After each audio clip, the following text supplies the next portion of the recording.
బాధ్యత పోలీసులదని ఆయన మాటలు మాట్లాడినప్పుడు ఆయన దేనికి కమిట్ అయ్యాడో దానికి కమిట్ అవ్వమనండి. ఆయన ఆన్ పేపర్ దేనికి కమిట్ అవుతున్నారు? మేము ఇంతమందే వస్తాము, మేము ఎక్కడ జనాలు మొబిలైజ్ చేయట్లేదు, మేము పలానా దగ్గర హెలికాప్టర్ దిగుతాము, పలానా టైంకి జైలుకి వెళ్ళి పరామర్శిస్తాము, అక్కడ నుంచి ఇన్ని కిలోమీటర్లో ప్రసన్న కుమార్ రెడ్డి ఇంటికి వెళ్ళి పరామర్శిస్తాము, ఇంతమందితో వెళ్తున్నాము, వెళ్ళమనండి, మేము కూడా సహకరిస్తాం. మేమేమి ఇంట్లో కూర్చోండి నోటీసులు ఇవ్వట్లేదు కదా వాళ్ళకి. మీరు రండి, మీరు ఎంతమంది చెప్తారో దానికి స్టాండ్ బై అవ్వండి, మేము కూడా అలాగే మీకు పర్మిషన్స్ ఇస్తాము, ఏమి జరగకుండా బాధ్యత తీసుకుంటాము. మీరేమో పరామర్శని పేరు పెట్టి బల ప్రదర్శన చేస్తూ ఉంటే ఎలా అవుతుంది? ఒకసారి అతను కూడా ఆలోచన చేసుకోవాలి కదా.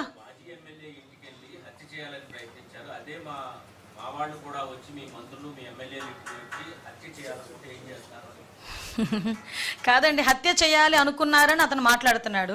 అసలు ఎందుకు ఆ సిచ్యువేషన్ వచ్చిందన్న సంగతి ఎందుకు మాట్లాడట్లా? ఇప్పుడు ఆయన అక్కడ ఉన్నాడా లేదా, ఏం జరిగింది అన్నది పోలీస్ ఎంక్వైరీలో తేలుతుంది. ఈరోజు కాకపోతే రేపైనా పబ్లిక్కి చెప్తాం. ఓకే, అసలు దానికి గల కారణాల గురించి మాట్లాడమనండి, బేస్ మాట్లాడమనండి. ఇప్పుడు ప్రసన్న కుమార్ రెడ్డి నోటుకొచ్చినట్టు వాళ్ళు మాట్లాడడం కరెక్టేనా? ప్రసన్న కుమార్ రెడ్డి చెల్లెలు వరస అయ్యే వ్యక్తి గురించి అంత వ్యక్తిత్వ హననం చేయడం కరెక్టేనా? ఆవిడ చెల్లెలు వరస అవ్వటమా అవన్నీ కాదండి, ఒక మహిళ, ప్రజాప్రతినిధి, ఈరోజు సిట్టింగ్ ఎమ్మెల్యే. అలాంటి ఆవిడ గురించి నోటికొచ్చినట్టు నువ్వు పబ్లిక్ మీటింగ్లో మాట్లాడుతుంటే పక్కన కూర్చున్న మిగతా ప్రజాప్రతినిధులు చప్పట్లు కొడతారా అండి? దాని గురించి మాట్లాడేందుకు జగన్మోహన్ రెడ్డి? దాని గురించి మాట్లాడేమనంటే దమ్ముంటే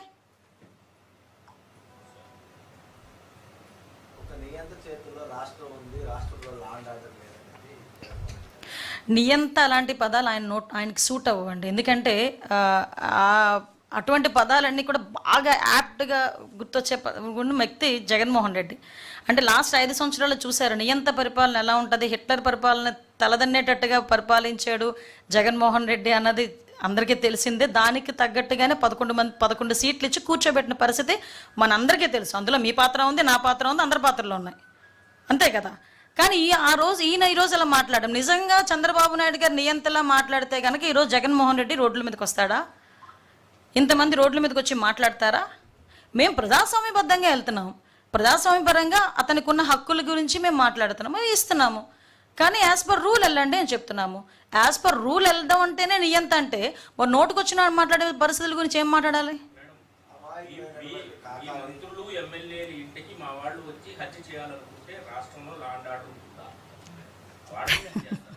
వాళ్ళు క్వశ్చన్ చేయడం ఏంటంటే ఎవరింట్లోకి వెళ్ళి చేయాలనుకుంటే ఎవడు ఊరుకోరు. లా అండ్ ఆర్డర్కి ఇబ్బంది కలిగే పరిస్థితి వస్తే ఎటువంటి వ్యక్తి మీదైనా చర్యలు తీసుకోవడానికి ఎన్డీఏ కూటమి సిద్ధంగా ఉంది. అందులో ఎక్కడ కూడా బ్యాక్ స్టెప్ వేసే పరిస్థితి లేదు. ఫస్ట్ థింగ్, అది ఎవరైనా సరే. ఏమండి, మళ్ళీ చెప్తున్నా, భారతిరెడ్డి గారి గురించి ఒక మాట మాట్లాడాడంటేనే సోదరులా భావించి గౌరవ ముఖ్యమంత్రి గారు ఇమీడియట్గా యాక్షన్ తీసుకొని తెలుగుదేశం పార్టీ కార్యకర్త అయిన అతన్ని కూడా రిమాండ్కి పంపించిన పరిస్థితి, ఆ రోజు కేసు పెట్టిన పరిస్థితి. మేము తప్పులాగే చూస్తాం, కప్పిపుచ్చాలని మేము చూడటం. కానీ ఒకటి మాత్రం చెప్తున్నా, మహిళల గురించి నోటుకొచ్చినట్టు మాట్లాడేటప్పుడు కూడా ఇలాంటి క్వశ్చన్సే వేసుకోమని మాత్రం వాళ్ళకి చెప్తున్నాను నేను.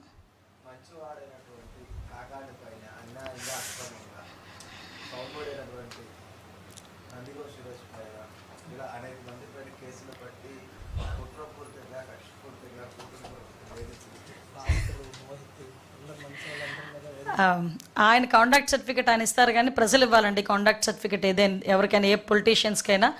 విషయం ఏంటంటే కేసులు నడుస్తున్నాయి, దర్యాప్తు నడుస్తుంది, కేసులు చెప్తాయి ఎవరు నీతిమంతులు, ఎవరు నెమ్మదస్తులు, ఎవరు నిజాయితీ పరులు అని కోర్టులు చెప్తాయి. ఎందుకు మనం కంగారు పడాల్సిన అవసరమే ఉంది?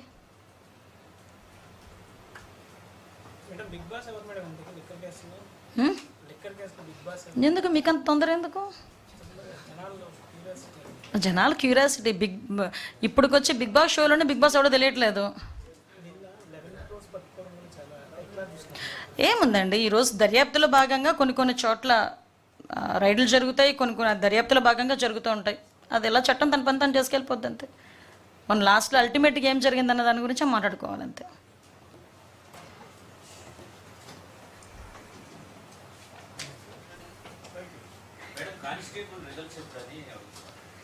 చిన్న టెక్నికల్ ఇష్యూస్ ఉన్నాయండి. టెక్నికల్ ఇష్యూస్ క్లియర్ అయిపోతే చెప్పేస్తాను.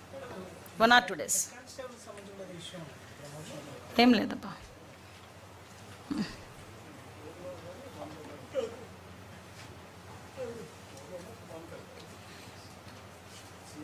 అంతే కదా. Thank you. తీర్థయాత్రలు చూస్తాం, జైత్రి యాత్రలు చూసాం, విజయయాత్రలు చూసాం, దండయాత్రలు చూసాం, ఓదార్పుల యాత్రలు కూడా చూసేసాం. ఆఖరికి ఇప్పుడు జగన్మోహన్ రెడ్డి గారి తాలూకా జైలు యాత్రలు కూడా మనం చూసే పరిస్థితి ఈరోజు కనిపిస్తూ ఉంది.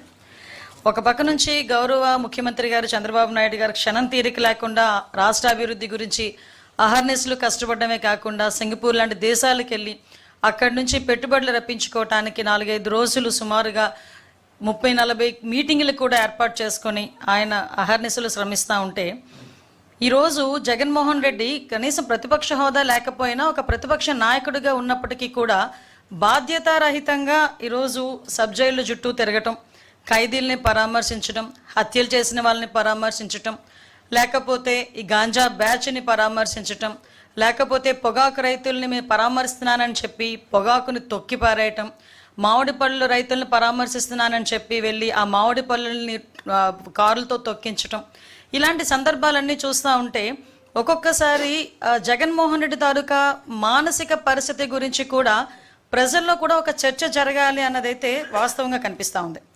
ఎందుకంటే ఇప్పుడు మనం చూసేసరికి సాధారణంగా అండి, పబ్లిక్లో ఎవరైనా మహిళల మీద నీచాతి నీచంగా మాట్లాడిన నేతలపై అతను ముఖ్యమంత్రిగా ఉండేటప్పుడు ఏ రోజు కూడా చర్యలు తీసుకోలేదు. పైగా అతను కూడా వెకిలిగా నవ్వే పరిస్థితులు కూడా కనిపించినాయి.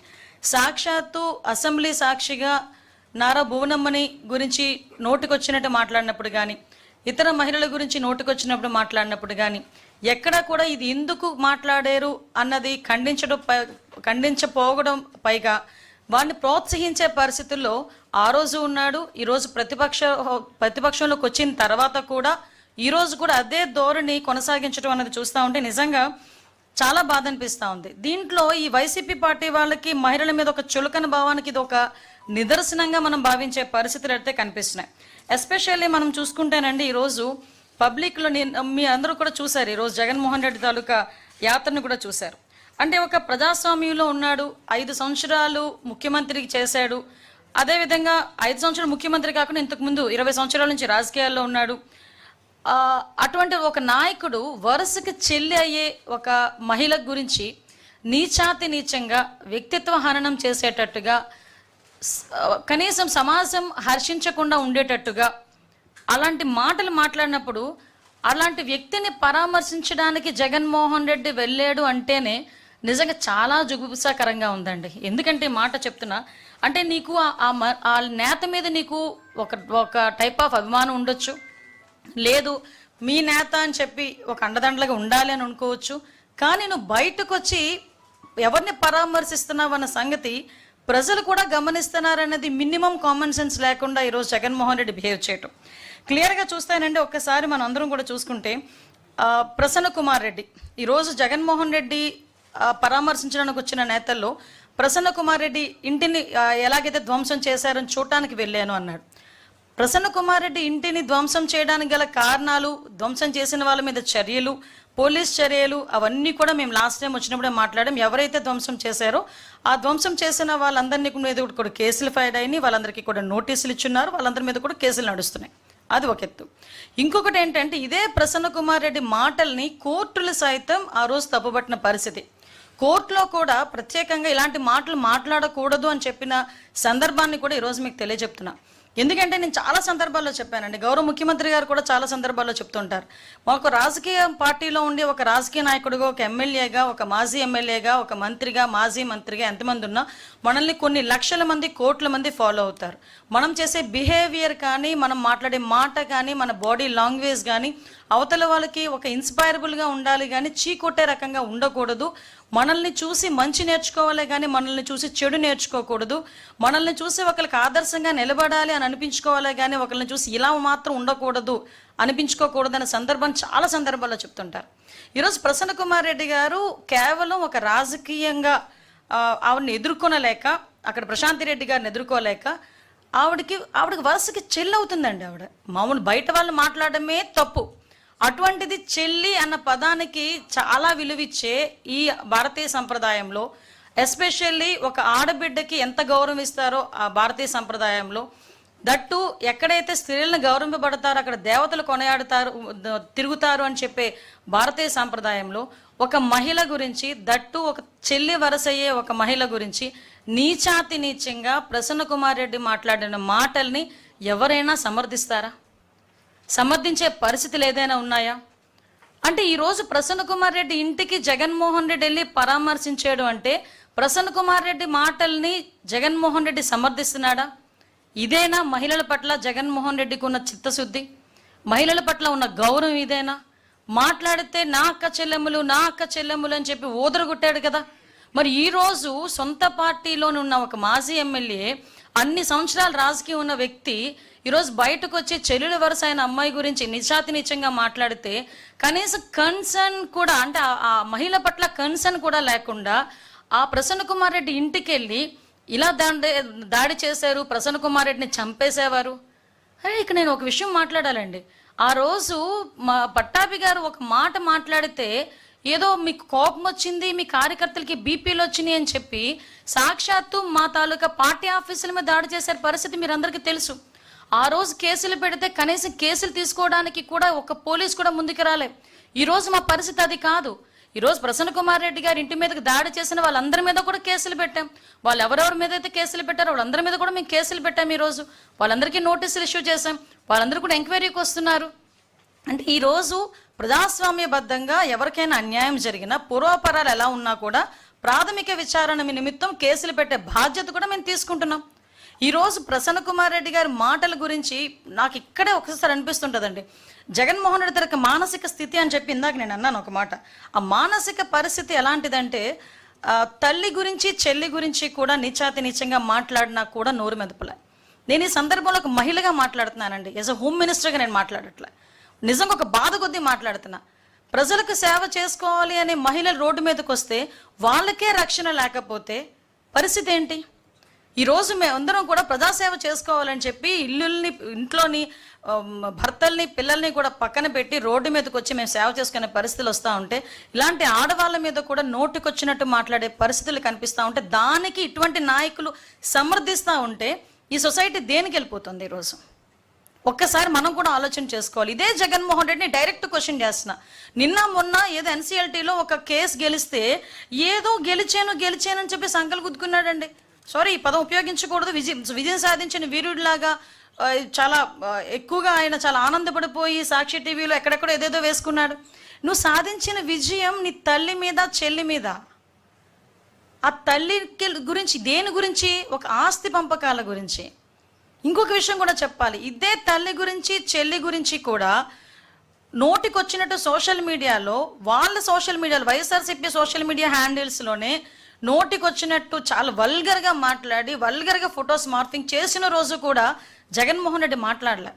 నాకు దీన్ని బట్టి అర్థమైంది ఏంటంటే, జగన్మోహన్ రెడ్డికి తల్లి, చెల్లి అలాంటి ఆ ఎమోషన్స్ ఉండవేమో నాకు తెలిసి. కనీసం ఒక మహిళ అనే ఎమోషన్ కూడా ఉండదేమో. ఇక్కడ ఒక ఎగ్జాంపుల్ కూడా చెప్పాలి. గౌరవ ముఖ్యమంత్రి గారు చంద్రబాబు నాయుడు గారు భారతీరెడ్డి గారిని ఒక సోదరిగా భావించి, అదే భారతీరెడ్డి గారి గురించి మా పార్టీలో ఒకరు కొంచెం అవుట్ ఆఫ్ ద లైన్ దాటి మాట్లాడితే ఇమీడియట్గా వాళ్ళ మీద కేసు పెట్టి వాళ్ళందరినీ కూడా జైలుకి పంపించిన పరిస్థితి